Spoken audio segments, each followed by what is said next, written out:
Hello cash, இன்றைக்கு நாங்கள் எதை பற்றி பார்க்க போகிறோம்டா? இந்தியன் அண்டர் 19 டீமில் விளையாடுற சூரிய வம்சிக்கு உண்மையிலேயே எத்தனை வயசு, ஏன் இந்தியா அணி வந்து பொய் சொல்லி அவரை டீமுக்குள்ளே இறக்கினது என்ற விஷயத்தையும், மற்றது இலங்கைக்கும் சவுத் ஆப்பிரிக்காவுக்கு நடக்கிற மேட்சை பற்றியும், இந்தியா ஆஸ்திரேலியாவுக்கு நடக்கிற மேட்சை பற்றியும், நியூசிலாந்து இங்கிலாந்துக்கு நடக்கிற மேட்சை பற்றியும், ஜோய் ரோட் ஹரிபுருக்குண்ட டெஸ்ட் அந்தஸ்துகளை பற்றியும் தான் இன்றைக்கு இந்த வீடியோவில் இருக்க போகுது. தயவு செய்து ஃபுல்லாக பாருங்க, சப்ஸ்கிரைப் பண்ணி வைங்க, பெல் பட்டனை அமர்த்தி வைங்க. ஃபுல்லாக பார்த்தீங்கன்னா தான் கஷ்டப்பட்டு வீடியோ போடுற எனக்கும் ஒரு பலனாக இருக்கும். சரி வாங்க வீடியோக்குள்ளே போவோம். முதலாவது இந்தியா ஆஸ்திரேலியா மேட்ச் பக்கம் போனோம்டா, இந்தியா டீம் வந்து 180 ரன்னுக்கு ஃபர்ஸ்ட் இன்னிங்ஸ்லேயே ஓல் அவுட் ஆயிட்டு. ஸ்டாக்குன்ற பந்து வந்து ரொம்ப ஸ்லோவாக வருது, வெள்ளமாக வருது, அடித்து நொறுக்கலாம் அப்படி இப்படின்னு கணக்க கலைஞ்ச ஜெய்சுவால் வந்து ஃபர்ஸ்ட் போலே அவுட் ஆகி ஸ்டாக்குன்ற பந்துக்கு அவமானப்பட்ட கதையெல்லாம் நடந்தது இந்த டெஸ்ட் மேட்சில் தான். இது இப்படி இருக்க இந்திய ரசிகர்கள் என்ன சொல்லினோம்டா, ஏதோ முதலாவது இன்னிங்ஸில் எடுத்து போட்டே, போன முறையும் இப்படி தான் முதலாவது இன்னிங்ஸில் எடுத்து போட்டியல், செகண்ட் இன்னிங்ஸ் அவன் 161 அடித்தவன், அதே மாதிரி இந்த இன்னிங்ஸ் ஒரு 200 அடித்து உங்களுக்கு மண்டையை குழப்புவான்னு பெரிய விலாச கதையெல்லாம் கதைக்கிறோம். அது அப்படி இருக்க பக்கத்தில் ராகுல் வந்து ஓரளவுக்கு டீசெண்டாக ஒரு 37 ரன் அடிச்சு கொடுத்தான். அங்கே விராட் கோலி வழக்கம் போல 7 ரன்னுக்கு அவுட் ஆகிட்டான். இல்லை ஒரு 31 ரன் அடித்தான். அதுக்கு அங்கால யாருமே பெருசாக சோவிக்கல. ரிஷப் பண்ட் ஒரு 21 ரன், நிதிஷ் ரெட்டி ஒரு 41 ரன், அஸ்வின் வந்து ஒரு 22 ரன் அடித்த ஒரு 180 ரன் தான் அவையால் ஃபர்ஸ்ட் இன்னிங்ஸில் அடிக்க முடிஞ்சது. அதான் திறத்த வழிக்கிட்ட ஆஸ்திரேலியா டீம் தாங்களும் சலிச்சாக்கள் இல்லையேண்டு 2 சப்பு சப்பி முன்னுக்கே கவஜா வேலை கவுப்பட்டாலும் அபுஜன் மட்டும் கொஞ்சம் சப்பி கொண்டு ஏதோ இப்போ நான் வீடியோ எடுக்கும் வரைக்கும் 46 ரன் அடிச்சு வச்சிருக்கான். சிமித் 2 ரன் அவுட், 127 ரன்னுக்கு 3 விக்கெட் போயிருந்தது ஆஸ்திரேலியாவுக்கு. உம்புராண்ட பந்தை என்ன செய்யறன்னு தெரியாமல் நின்று திணறுனதான் ஆஸ்திரேலியா டீம் இப்போதைய நிலைமை. இது இப்படி இருக்க சும்மா இருந்த சிராஜ் அபுஜனோட சண்டை பிடிச்சி விளையாடி கொண்டு இருக்கிறான். சிராஜோட சண்டை பிடிக்கிற அளவுக்கு ஆஸ்திரேலியா டீம் கீழே இறங்கிட்டுன்னு தான் சொல்லுவோம். இப்படி இருந்த ஒரு ஆஸ்திரேலியா டீம் பொண்டிங் கேப்டனாக இருக்கேக்க, ஓனர் விளையாடேக்க எல்லாம் பயமாக இருக்குமே ஆஸ்திரேலியா டீமை பார்த்தா. ஒருத்தன் இப்படி கேமை கேட்டான்னா அடுத்த இன்னிங்ஸில் அவனுக்கு சரியான ஒரு பதிலடியை கட்டாயம் கொடுத்துருப்பாங்க. இது வந்து இப்போ சிராஜோட சண்டை பிடிச்சி இல்லாமல் பிளாக் பண்ணி விளையாடி கொண்டிருக்கிறாங்க. எங்கே இருந்த ஆஸ்திரேலியா டீம் எங்கே வந்திருக்குது? இது நீதானா ஆஸ்திரேலியான்ற மாதிரி நாங்கள் கேட்க வேண்டிய மாதிரி இருக்குது. இதில் ஒரு விஷயத்த சொல்ல மறந்துட்டேன். முதல் இன்னிங்ஸில் ஸ்டாக் வந்து 6 விக்கெட் எடுத்துருக்கிறான். சிலுவா போடுறான்னு சொன்ன ஸ்டாக் 6 விக்கெட் எடுத்துருக்கான். அவனை சும்மா விட்டுருந்தாலும் 2-3 விக்கெட்டோட போயிருப்பான். அவனை கடுப்பேற்றி காண்டாக்கி அவன் 6 விக்கெட் எடுத்து வச்சிருக்கான். அது அப்படி இருக்கட்டும். அதே மாதிரி ஒரு பதிலடி இந்த பெட்டிங்காரன் கொடுத்தாங்கண்டா இந்தியாவுக்கு நல்ல அடியாக இருக்கும். ஆனால் 2 டீமுமே தடுப்பி பிடிச்ச டீம்ன்ற வழியா யார் வெல்றாங்க யார் தோக்குறாங்கன்றதை நாங்கள் கணிக்கிறாது, இயற்கை கணிக்கட்டு. சரியோ, இது இப்படி இருக்க Sri Lanka South Africa match. South ஆப்பிரிக்காவுக்கும் ஸ்ரீலங்காவுக்கும் நடக்கிற இந்த மேட்ச்சில் ஸ்ரீலங்கா கட்டாயம் வின் பண்ணணும். அதுபோக ஆஸ்திரேலியாவோட நடக்கிற 2 மேட்சும் ஸ்ரீலங்கா வின் பண்ணினா தான் ஸ்ரீலங்கா வந்து டெஸ்ட் சாம்பியன்ஷிப்பில் ஃபைனலுக்கு போகும். சரியோ, அது அடிப்படையில் முதலாவதாக பேட்டிங் பண்ண சவுத் ஆப்பிரிக்கா வந்து 358 ரன் அடிச்சு வச்சிருக்காங்க. 2 சதத்தை அடிச்சு போட்டான் அக்கீசனும் மெடவனும் கீப்பரும். இது இப்படி இருக்க நம்ம பவுமா இவன் வேற நம்மளை ரொம்ப டார்ச்சர் பண்ணுறான்டா மாதிரி ஒவ்வொரு மச்சும் போட்டு பவுமா அடிச்சு கொண்டுக்கிறான். இந்த மச்சும் பவுமா வந்து 28 ரன் அடித்தான். எல்லாரும் அவுப்பட்டாலும் அவன் தனியை போட்டு ஸ்ரீலங்கா வெளுக்கிறான். சும்மா இருந்த பவுமாவை 15க்குள்ள வந்துட்டான் டெஸ்ட் மேட்ச்சில். இது இப்படி இருக்க இன்னும் 2-3 மேட்ச் சவுத் ஆப்பிரிக்காவோட ஸ்ரீலங்கா விளையாடிச்சேன்டா பவுமா நம்பர் 1 பேட்ஸ்மேனாக வாரதுக்கு ரொம்ப நாள் எடுக்காது. இதில் என்னதான் சவுத் ஆப்பிரிக்கா ஸ்ரீலங்கா போட்டு துவைச்சாலும் லக்கீர் குமாரை 4 விக்கெட் எடுத்துக்கிறான். ஸ்ரீலங்கா டீமில் ஃபாஸ்ட் பவுலர்ஸில் 100 விக்கெட் எடுத்தாலும் கொஞ்சம் பேர் 4-5 பேர் தான். வாஸ், அக்மல், டில்காரோ ஃபெர்னாண்டோ, மலிங்க, லக்கீர் குமார் இவ்வளோ பேர் தான் எடுத்திருக்கணும். அப்போ இதுக்குள்ளே லக்கீர் குமாரை வந்திருக்கிறான்டா. உண்மையிலேயே லக்கீர் குமார் ஒரு பெரிய ஆள் தான்.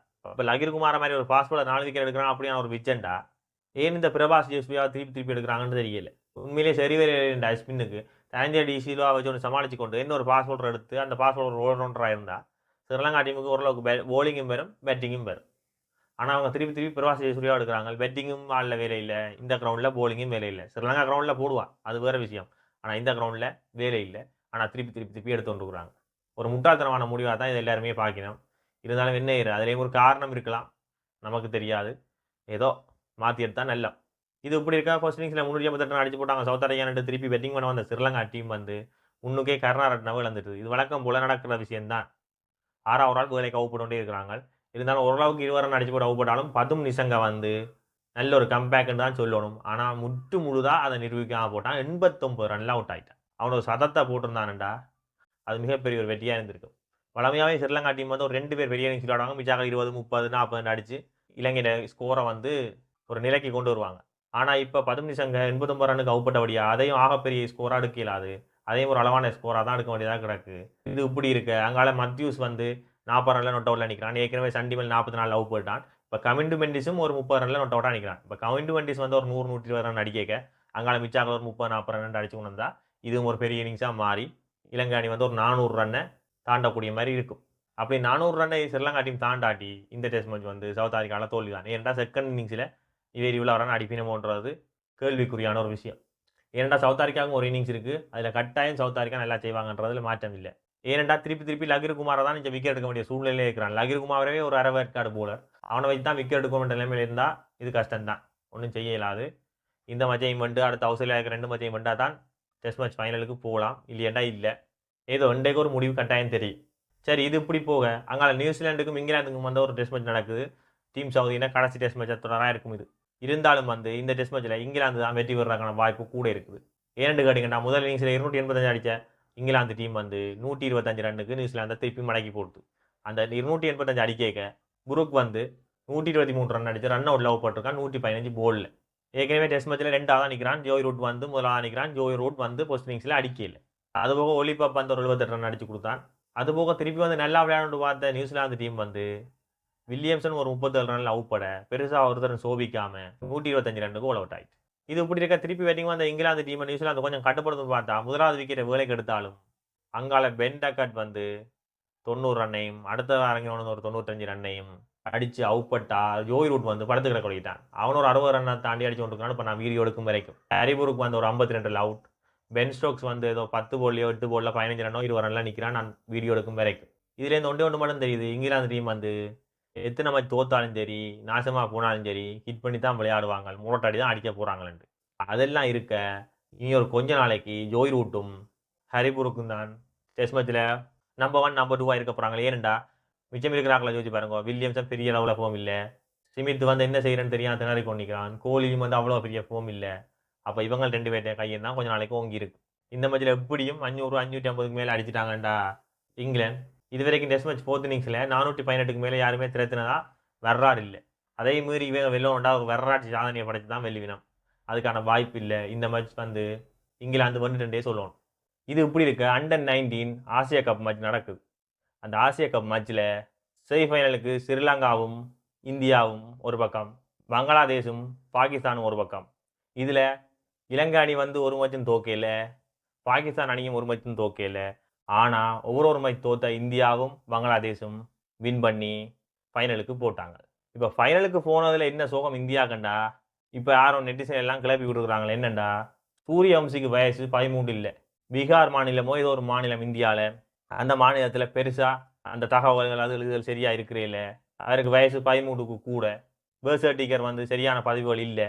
கிட்டத்தட்ட எனக்கு பார்க்க அவரை பார்க்க பிரித்திஷாண்ட தம்பி மாதிரி தான் கிடக்கு. இது இப்படி இருக்க முந்தி பாகிஸ்தான் டீமும் வந்து சரியான வயசு இல்லை இல்லாமல் ஒரு பர்த் சர்டிஃபிகேட் ஒழுங்காக இல்லாமல் பிளேஸ் எல்லாருக்கும் வயசு கூடின மாதிரி வச்சுக்கிறது. ஆப்கானிஸ்தான் டீம் இப்படித்தானன்றலாம் இப்போ நெட்டிசன் கதைக்கணும்.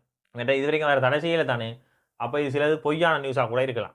ஏன்னு கேட்டிங்களா, எரிச்சல்ல 35 போல் 67 ரன் அடிச்சிருக்கான் ஸ்ரீலங்காவுக்கு போட்டு. வெளுவண்டா வெளுவே பேய் வெளுவேன். இந்த பிஜியில் 200-250 ரனை தாண்டி ஒரு தினம் அடிக்கலாம் எனக்கு. அவங்க 21 ஓவரில் 120 ரன் முடிச்சு போட்டாங்க.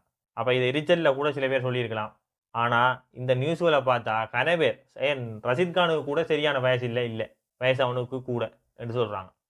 என்னதான் இருந்தாலும் இது வரைக்கும் இந்தியா டீமில் விரைவில் தானே. இந்தியா டீமில் இப்போ தானே முறையாக வந்திருக்கு இப்படி ஒரு பிரச்சனை. இது என்னதான் நடந்தாலும் இதை தீர விசாரித்து யாரும் ஒஃபிஷியலான ஒரு ஆளோ இல்லாட்டி ஒஃபிஷியலான ஒரு பேச்சிலையோ ஒஃபிஷியலான ஒரு தகவலை வெளியில் விரைக்க மட்டும்தான் இதை பின்ன ஒரு உண்மை தம்பியை நாங்கள் நம்பலாம். அவர்கிட்ட உருவத்தை பார்த்தோ இல்லாட்டி அவர்கிட்ட உடல் அமைப்பை பார்த்தோ அவருக்கு வயசு கூட அவர் எடுக்க இயலாது, அது செய்ய இயலாது, இந்தியா டீம் வந்து பே காட்டுதுன்னு சொல்கிறா எல்லாம் உண்மையிலேயே ஒரு முட்டாள்தனமான செய்கை. ஆனால் மனசுக்கு நாங்களும் பார்க்கும்போது அப்படி தான் இருக்குது. அவருக்கு வயசு கூடின மாதிரி இதற்கான முடிவு என்ன நடக்கும்? ஒருவேளை உண்மையிலேயே அவருக்கு வயசு கூடவா இருந்தால் இந்தியா டீமோட நிலைமை என்னன்றதும் யாருக்குமே தெரியல.